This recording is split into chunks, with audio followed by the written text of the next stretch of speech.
방송을 시작하겠습니다. 진행은 유승근 교수입니다. 오늘의 주제는 해리성 둔주가 되겠습니다.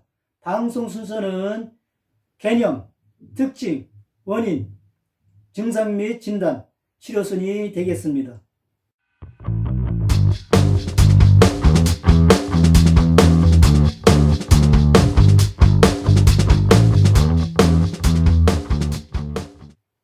해리성 둔주는 자신의 과거나 정체성에 대한 기억을 상실하여 가정과 직장을 떠나 방황하거나 예정 없는 여행을 하는 장애가 되겠습니다. 자신의 정체성이나 다른 중요한 개인정보에 대한 인식을 잃고 예기치 못한 여행 형태로 참여하는 심리적인 상태가 되죠. 둔주라고 하는 것은 도망쳐 달아난다는 의미가 되겠습니다. 특별한 목적 없이 여기저기 배회하는 것을 뜻합니다. 해리성 둔주는 심리적인 상태로 사람이 자신의 정체성이나 다른 중요한 개인정보에 대한 인식을 잃었으며 예기치 못한 여행 형태로 참여합니다. 이 증상을 경험한 사람들은 떠나간 기억이 없이 해변이나 직장과 같은 곳에 도착한 자신을 발견하게 됩니다. 마찬가지로 그들은 간 기억이 없이 옷장이나 방구석에 있는 자신을 발견할 수 있습니다. 둔주는 갈피 못 잡는 배회의 상태로 언급이 됩니다. 이 질환은 어린이에게서 많이 보입니다. 특징을 설명해 드리겠습니다. 해리성 둔주는 갑자기 계획이나 경고 없이 집이나 직장에서 멀리 떠나 과거의 삶을 떠나 드문 형태의 기억상실증입니다. 또한 자신이 누구인지 잊어버리는 해리성 기억상실이 한 형태가 되죠. 환자는 기억상실을 보이고 떠나는 이유에 대해 의식적으로 이해하거나 알지 못합니다. 이 상태는 대개 심각한 스트레스 또는 외상과 관련이 됩니다. 집이나 익숙한 장소에서 떠나는 갑자기 예기치 못한 여행이 되죠. 이러한 여행은 몇 시간 또는 몇 개월까지 지속될 수 있습니다. 처음에는 완전히 정상적인 것으로 보일 수 있지만 시간이 흐르면 혼란이 일어나고 이 혼란은 그 사람이 과거를 기억할 수 없다는 현실입니다.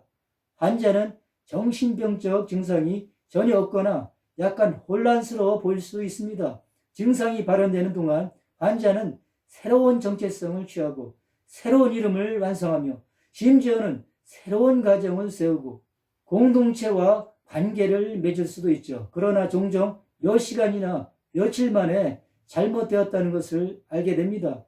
익숙하지 않은 상황에서 설명할 수 없을 정도로 곤란한 상황에 처했을 때 집에 전화를 걸어 도움을 요청하거나 경찰에게 주의를 환기시킬 수 있습니다.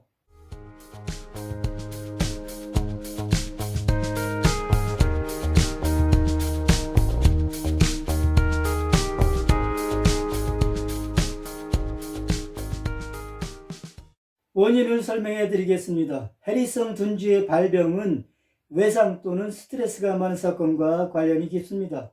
자연재해, 전쟁뿐만 아니라 심각한 결혼 생활이나 재정적 곤경, 알코올 남용, 우울증, 사고 또는 극심한 폭력 같은 외상적 사건의 결과일 수 있는 심한 스트레스와 관련이 있습니다. 이러한 것들이 극도의 정서적 스트레스를 줍니다.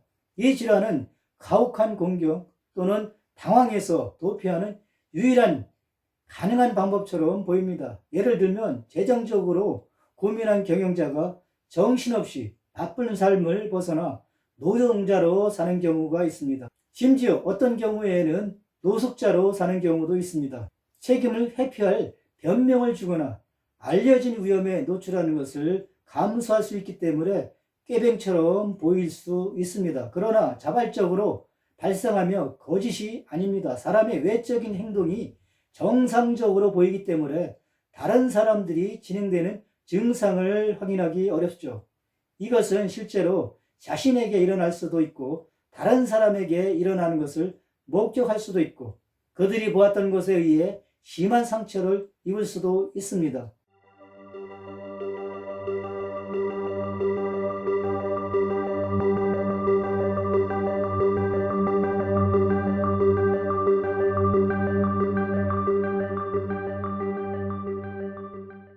증상 및 진단에 대해서 설명드리겠습니다.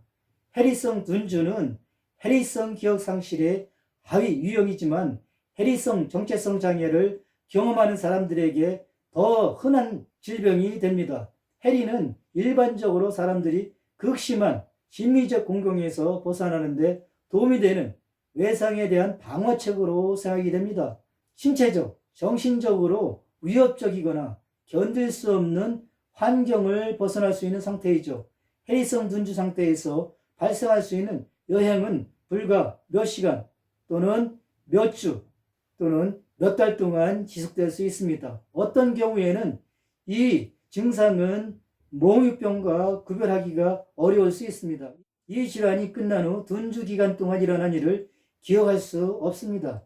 둔주 상태는 정체성에 대한 혼란을 지속하면서 갑자기 또는 점차적으로 끝날 수 있습니다. 증상은 감지하기 어려울 수 있습니다. 한 사람이 행동하거나 정상적인 것처럼 보이거나 약간 혼란스러운 행동을 할 수 있습니다. 증상으로는 방랑, 이상한 곳으로의 이동, 혼란이 포함될 수가 있습니다. 다음은 공통적인 증상이 되겠습니다. 혼란 발생, 갑자기 직장에 출석하지 않거나 빈번히 가는 장소를 피한다. 기억적, 개인적 기억 상실, 자신의 감정에서 벗어나, 직장이나 관계에서 심각한 스트레스, 혼란된 정체성, 우울증, 불안, 자살 및 기타 정신 건강 문제, 사랑하는 사람을 알아볼 수 없다. 방랑하거나 평상시에 가지 않는 장소를 간다. 해리성 둔주는 자신의 과거나 정체성에 대한 기억을 상실하여 가정과 직장을 떠나 방황하거나 예정 없는 여행을 하는 장애가 되겠죠. 주요 장애는 갑자기 집이나 직장이 평소 장소에서 벗어나 예기치 않는 여행을 하는 것이며 과거를 회상할 수 없다. 개인의 정체성이나 새로운 정체성의 과정으로 혼란이 일어난다.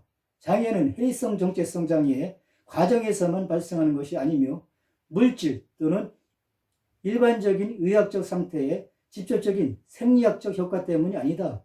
증상은 사회적, 직업적 또는 기타 중요한 기능 영역에서 임상적으로 심각한 고통이나 장애를 유발한다. 이러한 것이 해리성 둔주 진단 기준이 되겠습니다.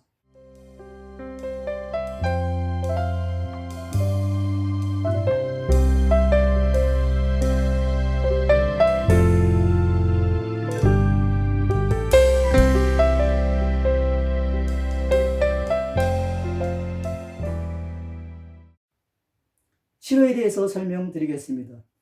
해리성 둔주 질환은 희귀성으로 치료법은 현재 없습니다. 회복 과정은 질병을 경험한 사람들이 상황을 자발적으로 인지하거나 둔주 동안 자신의 배경에 대한 질문이 적절하게 응답하지 못할 때 시작될 수 있습니다. 치료는 둔주의 발병의 원인이 된 위협이나 스트레스를 제거하는 것입니다. 정신치료에 대한 공감적이고 지지 접근은 치료에 많은 도움이 되죠. 인지치료는 둔주를 둘러싼 생각 패턴을 관리합니다. 치료는 그 사람이 무슨 일이 일어났는지를 다루는 것을 돕고 둔주 상태를 유발한 원인을 확인하는 데 초점을 맞춥니다. 대화치료는 사건을 둘러싼 사고 패턴을 다루고 적절한 대처 기술을 구축합니다. 최면요법은 환자가 잃어버린 기억을 회복하는 데 도움이 됩니다. 예술이나 음악과 같은 치료법은 창조적이고 안전한 방법으로 사람들이 생각과 감정을 탐구하는 것을 돕습니다. 그것은 또한 둔주 상태 후에 자기 통제의 감각을 회복하는 데 도움이 되죠. 집단치료는 회복 과정을 거치면서 환자를 지원할 수 있습니다. 또 다른 치료법인 가족치료는 치료를 보완하고 둔주 상태 이후에 가족이 앞으로 나아가고 치료할 수 있습니다. 이와 같이 해리성 둔주는 자신의 과거나 정체성에 대한 기억을 상실하여 가정과 직장을 떠나 방황하거나 예정 없는 여행을 하는 장애가 되겠습니다. 본 방송이 유익하셨다면 좋아요를 눌러주시고 구독자가 아니라면 구독을 신청해 주시면 감사하겠습니다. 시청해 주셔서 대단히 감사합니다.